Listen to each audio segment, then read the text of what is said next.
जय हिंद दोस्तों, मेरा नाम है रोहित और आज हम सीखने वाले हैं क्लास 7 का चैप्टर 3 जिसका नाम है वाटर वैल्यूएबल रिसोर्स। आने की कहने का मतलब हुआ जल अनमोल संसाधन।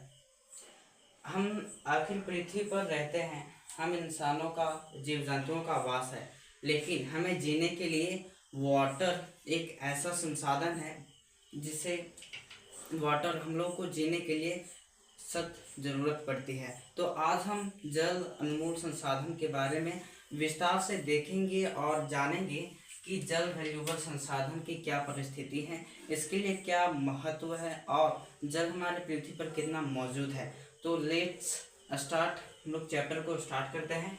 पहला हम लोग समझते हैं कि परिस्थिति। आप लोगों ने गांव घर में यह देखा होगा या फिर शहरों में भी देखा होगा कि नल पे चापानल पे या फिर नलकूप कुएं पर लंबी लंबी कतारों पर महिलाएं जो होती हैं, जो उसके लिए कई घंटों तक लंबे लंबे कतारों पर खड़ी हो जाती हैं और इसके चलते कई जगहों पे तो कई बार लड़ाई झगड़े भी हो जाते हैं। और आप लोगों ने देखा होगा कि शहरों में नगर पालिका द्वारा जल को पूरे शहर में नगर पालिका के द्वारा जल की आपूर्ति की जाती है। तो ये है परिस्थिति, जल की परिस्थिति, जो कि हमारी पृथ्वी पर ये जल की कमी के कारण होता है। अब हम देखेंगे कि जल के महत्व को दर्शाने के लिए और जल के महत्व को समझाने के लिए सभी देशों द्वारा या फिर अंतर्राष्ट्रीय संघ द्वारा क्या इसके लिए योजनाएं बनाई गई हैं और इसके महत्व को दर्शाने के लिए क्या क्या प्रावधान किए गए हैं। तो हम समझते हैं कि महत्व क्या है। तो पहला है कि आप लोगों ने तो सुना ही होगा कि 22 मार्च को वर्ल्ड वाटर डे के रूप में मनाया जाता है। तो इसकी शुरुआत कब से की गई थी, आखिर इसके महत्व को, आखिर वाटर का जो पूरे विश्व में चिंता का विषय बना है, वो इसकी शुरुआत या फिर हम कह सकते हैं कि वर्ल्ड वाटर डे कब से शुरू की गई थी। संयुक्त राष्ट्र संघ द्वारा वर्ष 2003 को अंतर्राष्ट्रीय स्वच्छ जल के रूप में मनाया गया था। उसी दिन से यह 22 जल के महत्व को दर्शाने के लिए 22 मार्च को वर्ल्ड वाटर डे के रूप में हम लोग वर्ल्ड वाटर डे को सेलिब्रेट करते हैं। और हम लोग जल के महत्व को दर्शाने के लिए इस दिन को हम लोग बड़े ही प्यार से और जल की ज़्यादा ना उपयोग करके हमें इसे ऐसे तरीक़ों से उपयोग करना चाहिए ताकि जल की ना ज़्यादा खपत हो और जल को बचाते हुए हम अपना काम भी पूरा कर लें। तो ये है जल के अब हम देखेंगे कि हमारे अर्थ पे जो वाटर है वो कितना मौजूद है और किस फॉर्म में मौजूद है। तो ये है हमारी अर्थ,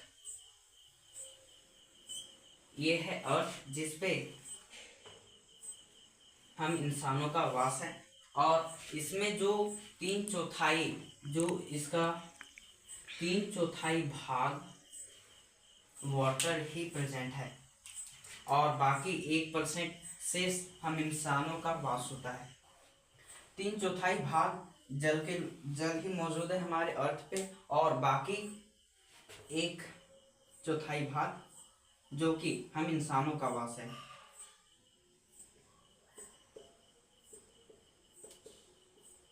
यदि हम अंतरिक्ष से पृथ्वी को हम देखें तो पृथ्वी नीली दिखाई पड़ती है क्योंकि इसके 3/4 भाग जल ही मौजूद है। तो यदि हम उसको दूर से देखें तो हमें नीली दिखाई पड़ती है। अब हम देखेंगे कि पृथ्वी पे जो 3/4 भाग है उसमें से कितना परसेंट और बर्फ है और समुद्र है और उसका कितना परसेंट हम लोग पीने के लिए यूज करते हैं।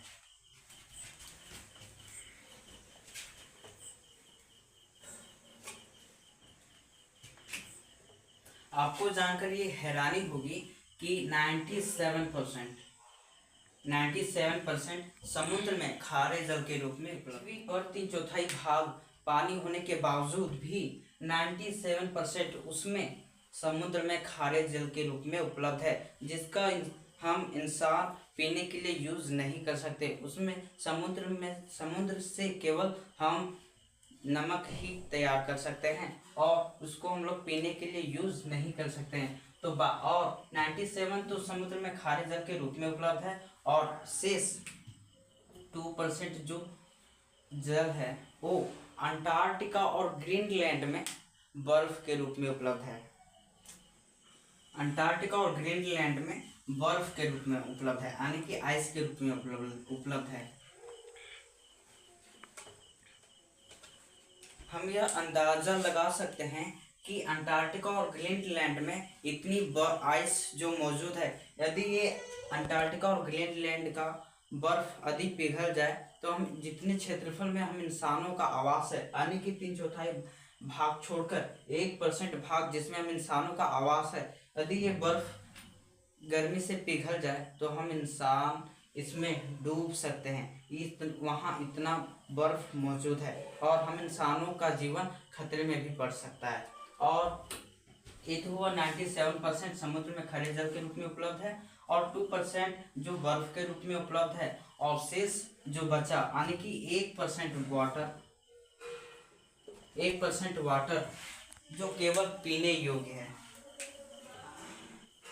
पेयजल के रूप में उपलब्ध है। 1% पेयजल ही पीने योग्य उपलब्ध है, जिसमें से हम घर के सारे काम, खेती बाड़ी में सिंचाई के लिए और कई जगहों पर बिजली उत्पादन के लिए केवल 1% पानी का हम लोग यूज़ करते हैं। अब हम देखते हैं कि वाटर तो कई अवस्थाओं आने की कई फॉर्म्स में भी पाए जाते हैं, तो उनके बारे में हम आज सीखने वाले हैं।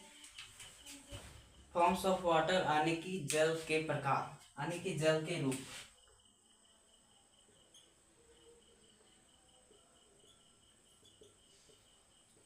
जल के तो हम जानते हैं कि जल के 3 रूप होते हैं। पहला तो ठोस और दूसरा द्रव और तीसरा गैसीय रूप में पाया जाता है।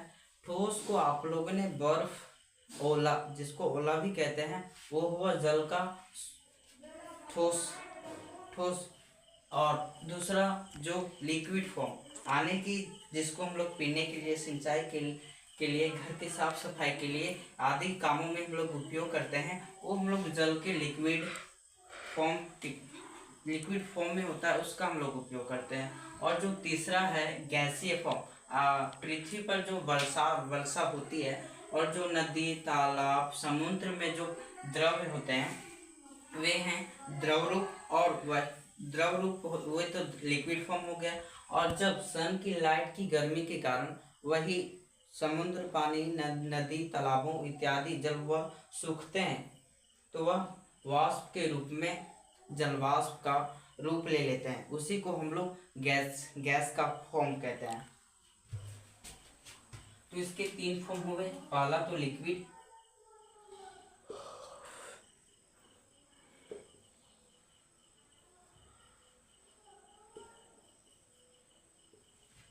दूसरा सॉलिड, तीसरा गैस। लिक्विड में आ जाएंगे नदी, तालाबों में जो उपलब्ध होता है, समुद्र, है ना। और सॉलिड जो बर्फ होते हैं, ओला होते हैं। और गैस जो वाष्प होते हैं, जिसे जलवाष्प भी कहते हैं।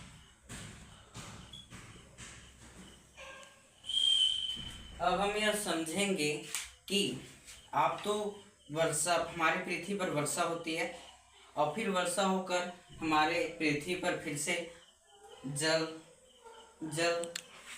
नदी तालाबों में भरते हैं। और आपने देखा होगा कि गर्मियों के दिनों में फिर से वह नदी तालाब का पानी फिर से सूख जाते हैं। और इस प्रकार से हम कह सकते हैं कि पृथ्वी पर जल का रूपांतरण होता रहता है, यानी कि हम कह सकते हैं कि जाओ सनम और आओ सनम, जल का फॉर्म इसी प्रकार से हमारी पृथ्वी पर होता है, यानी कि जल का आवागमन हमेशा होता ही रहता है, हर सीजन में इसका आवागमन होता रहता है। तो हम सीखेंगे कि पृथ्वी पर से जो वर्षा होती है वो संघनित होकर क्लाउड्स का रूप लेते हैं और फिर से वह क्लाउड्स का रूप फिर से लिक्विड का रूप लेते हैं। तो इसके बारे में हम जानने का प्रयास करेंगे।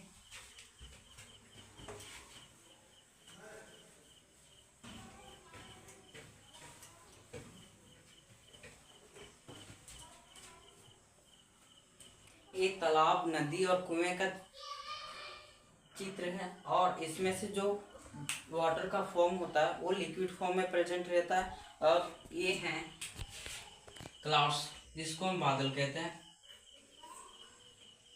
और साइंस की भाषा में इसे हम जलवाष्प कहते हैं, क्योंकि ये जल के वाष्प से बना होता है।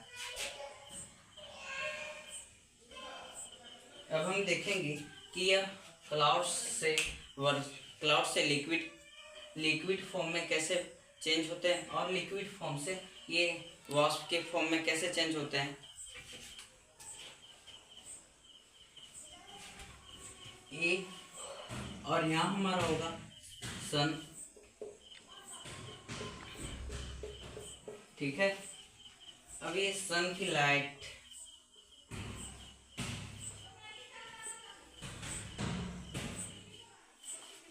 गर्मियों के सीजन में सन की लाइट की जो गर्मी किरणों से जो गर्मी आती है वो इन जगहों पे पड़ेगी, ठीक है। और इनमें जो लिक्विड फॉर्म यानी कि द्रव जो पानी जो जल मौजूद होता है उसमें से ये वाष्प के रूप में वाष्प के फॉर्म में चेंज हो गया, क्योंकि जब हम वाटर को हीट देते हैं तो वो वाष्प के रूप में चेंज हो जाता है। उसी प्रकार से सनलाइट की गर्मियों के कारण ये भी इनके जल को हीट मिलेगी और ये भी हीट से जब ये वाष्प के रूप में चेंज होंगे तो ये वायुमंडल में जाकर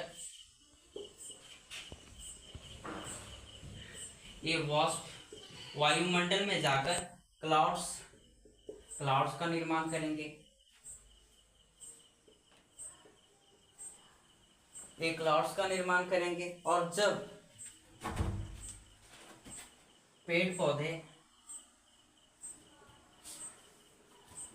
पौधे द्वारा जब मानसून हवाएं लाई जाएगी, आप जानते होंगे कि जहाँ पेड़ पौधे ज़्यादा पाए जाते हैं उन्हीं जगहों पे वर्षा ज़्यादा होती है। आप जानते ही होंगे कि विश्व में सबसे ज़्यादा वर्षा भारत में एक जगह जिसका नाम है मासिनराम, उसी जगह पे वर्षा ज़्यादा होती है। तो पेड़ पौधे जो मानसून हवाएं लाती है उन्हीं के कारण क्लाउड्स जो हैं वो एक ठंडे होते हैं और ये पुनः जब ये ठंडे होकर वापस पृथ्वी पर वर्षा के रूप में बरसते हैं, वही उसी क्रिया को जिसको हम लोग संघनन कहते हैं, और फिर से पुनः ये लिक्विड फॉर्म में चेंज हो जाते हैं। तो इस प्रकार से ये हुआ कि सनलाइट की गर्मी के कारण नदी तालाब आदि सूखते हैं और ये वाष्प के रूप में वापस वायुमंडल में जाकर क्लाउड्स का निर्माण करते हैं। फिर से यह जब पेड़ पौधे मानसून हवाएं लाती हैं जिसके कारण क्लाउड्स हमारे ठंडे पड़ते हैं और ये पुनः से लिक्विड के फॉर्म में आकर पृथ्वी पर बरस जाती है और उस क्रिया को हम लोग संघनन कहते हैं। आखिर यह जो चक्र है यानी कि यह जो क्रिया है वो हमेशा पृथ्वी पर होती ही रहती है।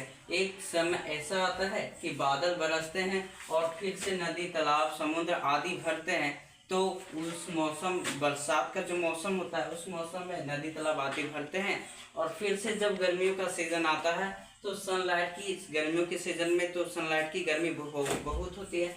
उसी के कारण जब नदी तालाब आदि के पानी सूखते हैं और फिर से क्लाउड्स का निर्माण होता है। तो यह जो चक्र है जिसको हम लोग यह पृथ्वी पे हमेशा यह चक्र होता ही रहता है। तो इस क्रिया को साइंस की भाषा में ना बच्चे हम लोग वाटर साइकिल कहते हैं।